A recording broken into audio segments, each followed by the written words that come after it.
कर्मों का भोग निश्चित होता है। आप जैसा कर्म करेंगे आपको वैसा फल मिलेगा, यह तो आपने सुना ही होगा, और कर्मों का भोग करना निश्चित है। इस कहानी में आप देखेंगे कि व्यक्ति कितना भी इतरा क्यों ना ले, उसे कर्म सही जगह पर लाकर पटक देता है। जन्म मृत्यु से पड़े होता है कर्मों का फल। जब तक आपके कर्मों का पूरा हिसाब किताब नहीं हो जाता तब तक यह फल आपका पीछा नहीं छोड़ता है। अब तय आपको करना है कि आप पाप के भागी बनना चाहते हो या सदाचार का। एक समय की बात है, एक गुरु अपने शिष्यों के साथ तीर्थ यात्रा करने के लिए जा रहे थे। कुछ दिन और चलने के बाद सभी को थकान महसूस होने लगी, जिस कारण से हुए बीच जंगल में ही रुक गए। परंतु कुछ देर बाद गुरु को कुछ आवाजें सुनाई दी। जब गुरु ने बड़े ही ध्यान से उस आवाज को सुना तो उनको लगा कि कुछ लोग जोर जोर से रो रहे हैं। उन्होंने अपने शिष्य को कहा, शिष्यों सुनो, यह आवाज किधर से आ रही है। सभी से परेशान होकर एक दूसरे का मुंह देखने लगे, क्योंकि उनको कोई आवाज सुनाई ही नहीं दे रहा था। परंतु शिष्यों ने गुरु के आदेश के अनुसार कुछ दूरी पर आकर देखा। फिर गुरु ने एक गहरे कुएं में झांक कर देखा। केवल ग्रुप को ही उस गहरे कुएं में कुछ लोगों के रोने की आवाज सुनाई दे रहा था। गुरु ने जब उस अंधेरे कुएं में झांक कर देखा तो वहां पर 5 लोग बहुत ही बुरी दुर्दशा में बिलक बिलक कर रोते हुए दिखाई दिए।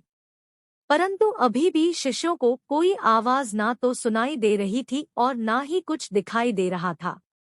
तब गुरुजी ने कुल 5 लोगों को मुस्कुराते हुए देखा और उनसे पूछा, भाई तुम किन कर्मों का भोग भोग रहे हो। तब वे 5 और जोर जोर से बिलक बिलक कर रोने लगे। तब गुरुजी ने अपने शिष्यों को बताया, यहाँ पर 5 प्रेत आत्मा है। यह सुनकर सभी शिष्य डर के मारे कांपने लगे। तब गुरुजी ने कहा, शिष्यों डरो मत, तुम सभी इनसे ज्यादा शक्तिशाली हो, क्योंकि तुम सब लोग कर्मों से महान हो और यह सभी आज अपनी पिछली करने का भोग कर्म भोग रहे हैं। आज इस समय में इन लोगों से दुर्लभ और कोई नहीं है।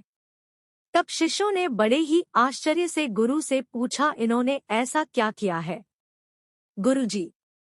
तब पहली प्रेत आत्मा ने जवाब देते हुए कहा, वह पिछले जन्म में ब्राह्मण कुल में पैदा हुआ था और एक ब्राह्मण था, भिक्षा मांगता था, परंतु उस भिक्षा को भोग विलास में खर्च कर देता था। दूसरे प्रेतात्मा ने जवाब देते हुए कहा, मैं क्षत्रिय था और अपनी शक्ति का दुरुपयोग निर्बल गरीब और लाचार ऊपर किया करता था।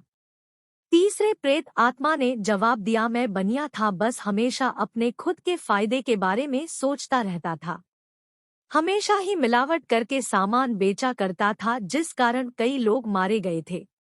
चौथे प्रेतात्मा ने जवाब दिया, मैं क्षुद्र था, बहुत ही आलसी था, जिम्मेदारी से हमेशा भागता था, अपने माता पिता को पीटता था और दिन रात नशा किया करता था। अंत में 5वें प्रेत आत्मा ने जवाब देते हुए कहा कि मैं एक लेखक था, अश्लील कथाएं लिखता था, मैंने समाज को वासना का पाठ सिखाया था।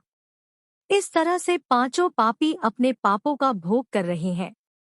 सभी प्रेत आत्माओं ने हाथ जोड़कर गुरु से निवेदन किया, हे गुरु, आप गुरु हैं, आप दुनिया वालों को समझाइए कि बुराई का रास्ता क्षणिक सुख देता है, परंतु इसका दंड कई जन्मों तक अंधकार में भोगना पड़ता है।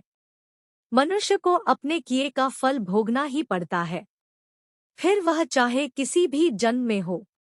कहा जाता है कि जिस प्रकार ईश्वर होते हैं उसी प्रकार भूत भी है, लेकिन वह जितना दुर्लभ होता है उतना और कोई दुर्लभ नहीं होता। जितना कष्ट झेलते हैं उतना कोई और नहीं खेलता, वह अपने किए की सजा पाते हैं। क्षण भर की विलासिता के कारण कई जन्मों तक उनको भोगना पड़ता है। एक मनुष्य कितना भी क्यों ना इतराए, नियति उसके कर्म के हिसाब बराबर रखती है। इसीलिए हमेशा सदाचार के मार्ग पर चले। अगर आपसे कोई गलती हुई हो तो उसे सुधारें।